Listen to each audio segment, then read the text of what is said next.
Hi and welcome दोस्तों, आपका बहुत बहुत स्वागत है हमारे इस वीडियो में। दोस्तों आज के हमारे इस वीडियो का टॉपिक है how we can work as a US IT recruiter in any US staffing company on stable basis.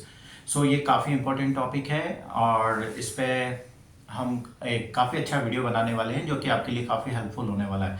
सो दोस्तों, अगर आप किसी भी कंपनी में as a US IT recruiter काम कर रहे हैं तो आपके सामने या आपके सामने एक बेसिक प्रॉब्लम रहती है कि आप किसी भी यूएस स्टाफिंग कंपनी में या किसी भी अच्छी यूएस स्टाफिंग कंपनी में कैसे एक लंबे समय तक काम करें और काफ़ी अच्छी सैलरी पाएं।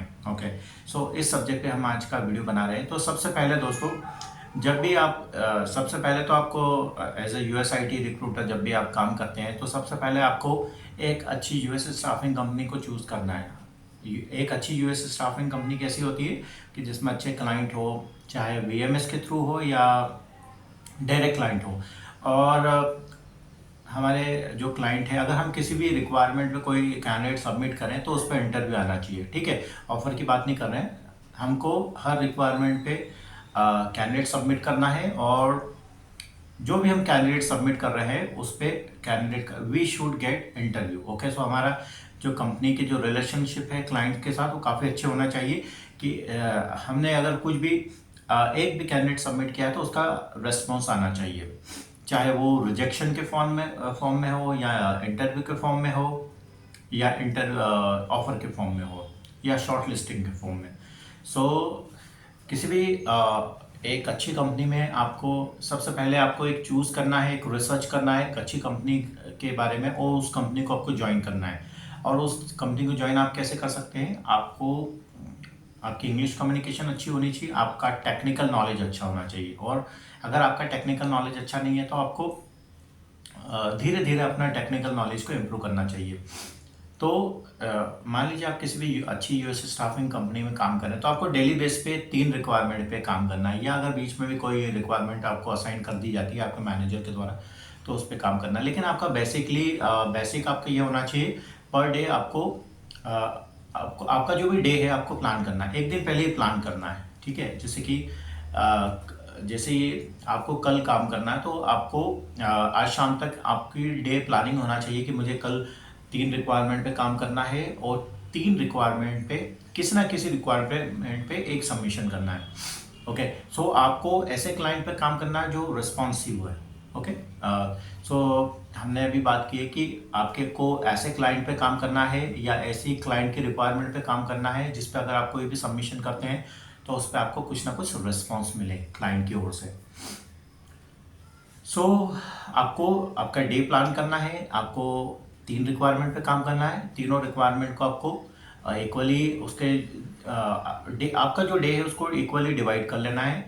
आपको आपका बेस्ट कोशिश करना है, 50 कॉल से ज़्यादा करना है और कॉल आपको उन्हीं कैंडिडेट को करना है जो according to job description match हो रहा, 70 से 100% के बीच। ओके, आपको हर किसी को कैंडिडेट को कॉल नहीं करना है, आपको लगता है कि ये कैंडिडेट मैच है उसी को कॉल करना है, आपको आपका टाइम वेस्ट नहीं करना है। और आपको जॉब साइट जो भी जॉब साइट्स आप यूज़ कर रहे हैं उस जॉब साइट्स पे आपको फिल्टर का यूज़ करना है और जॉब डिस्क्रिप्शन को आपको अच्छे से पढ़ना है और बूलियन सर्च स्ट्रिंग आपको अच्छे से बनाना है और बूलियन सर्च स्ट्रिंग आपको बदलना है बार बार। ओके, तो मे भी पॉसिबल क्या होता है, कई बार आपने कोई भी एक बूलियन सर्च स्ट्रिंग बनाई तो उससे कुछ रेज्यूमे मिले। ठीक है, वो रेज्यूमे हो सकता है कुछ अच्छे हो कुछ ना हो, तो आपको बूलियन सर्च स्ट्रिंग बदलना है बार बार। उससे क्या होगा कि आपको नए नए रेज्यूमे मिलेंगे। ठीक है, फिर उन रेज्यूमे से आपको कांटेक्ट करना है, उनको स्क्रीन करना है, अगर कोई अच्छा कैंडिडेट हो तो उनको आपको रीच करना है, तो आपका कुछ ना कुछ सबमिशन हो जाएगा। ओके, सो आपको जैसे ही एक बात और का ध्यान रखना है, जैसे ही कोई रिक्वायरमेंट आपको असाइन होती है फ़ौरन काम करना स्टार्ट कर देना है। अगर आप थोड़ा सा भी लेट होंगे या ब्रेक पे चले जाएंगे या थोड़ा से बाद में एक आधे घंटे के बाद आप काम करेंगे तो आप अपनी अपॉर्चुनिटी मिस कर देंगे, क्योंकि तब तक अच्छे कैंडिडेट मार्केट से गायब हो चुके होंगे। कहने का अर्थ यह है कि मार्केट में ऐसे अच्छे कैंडिडेट सबमिट हो चुके होंगे।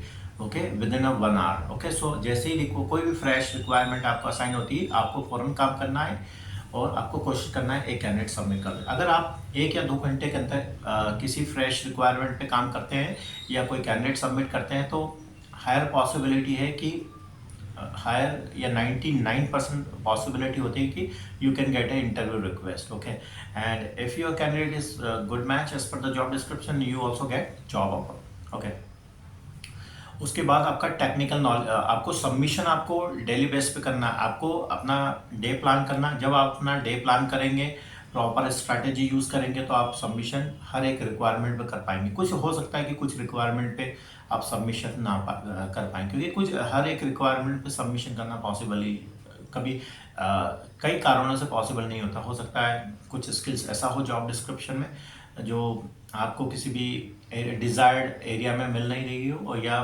आपका रेट ही कम हो, पे रेट, आपके पास रेट ही ना हो.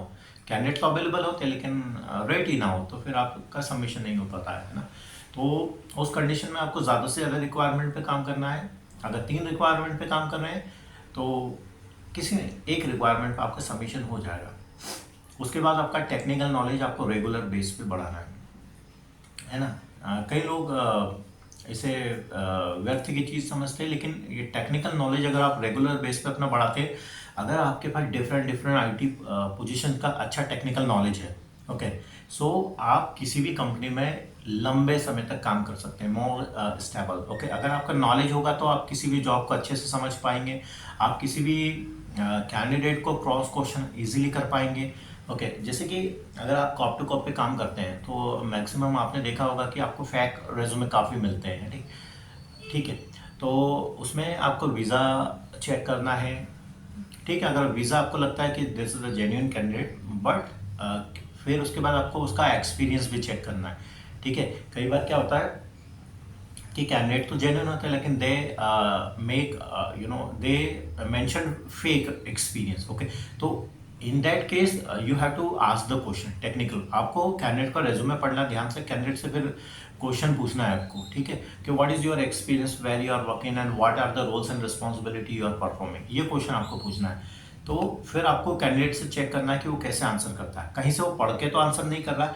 अगर जेन्युइन कैंडिडेट है तो आपको कैंडिडेट के आंसर करने से ही पता लग जाएगा कि दिस कैंडिडेट इज जेन्युइन. और अगर फेक एक्सपीरियंस है तो वो भी किसी भी जिस बुक से, मान लीजिए बुक है, ये एक बुक है, तो या बुक है या पास में कोई लैपटॉप की स्क्रीन है, मोबाइल से, या पढ़ के बताएगा यूजर. ओके, सो जब भी कोई पढ़ के बताएगा तो वो भी आपको समझ में आ जाएगा this candidate is reading through laptop, through mobile, through book और through any paper. Okay, so आपको कैंडिडेट से क्वेश्चन पूछना है. ओके, कैंडिडेट अगर जावा मेंशन किया या पाइथन किया, so in which project you use Python.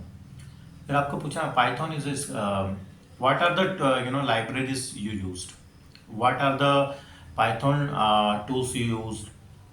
अगर डेटाबेस मेंशन किया तो what are the role of that database, what are the HTML use, what are the Hibernate use. Okay, why you use Python.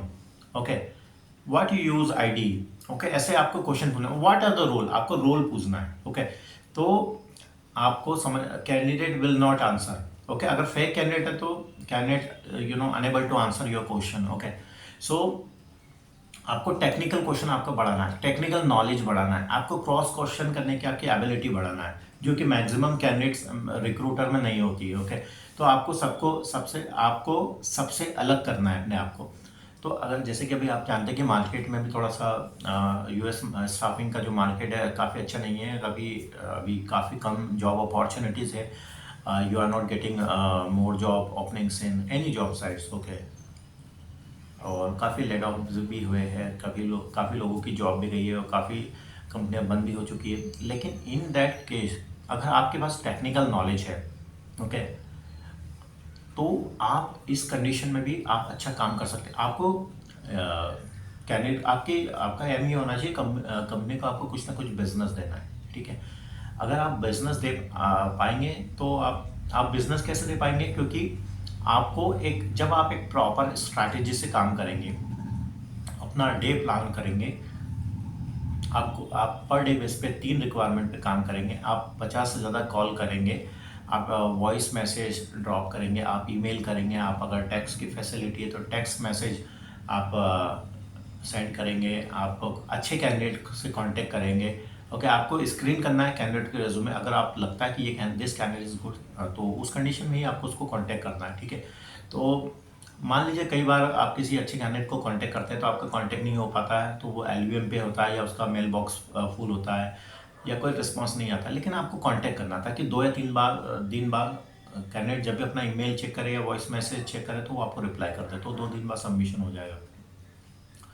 Okay, तो सबसे पहले आपका M ये होना चाहिए, आप अपना डे प्लान करेंगे, एक प्रॉपर स्ट्रेटेजी यूज़ करेंगे, अपना टेक्निकल नॉलेज बढ़ाएंगे, कैंडिडेट से अच्छे से कम्युनिकेट कैसे करेंगे, कैसे अपने आप को रिप्रेजेंट करेंगे, और अच्छे कैंडिडेट को लॉक करेंगे, सबमिट करेंगे, तो you can easily give the business to the company. Okay, तो आप किसी भी कंपनी में लॉन्ग टाइम तक काम कर सकते हैं। आपको बिजनेस देना है, बिजनेस देने के लिए आपको बेसिक जो स्ट्रैटेजी होती है वो फॉलो करना है। सो आशा करता हूँ दोस्तों आपको हमारा ये वीडियो पसंद आया होगा।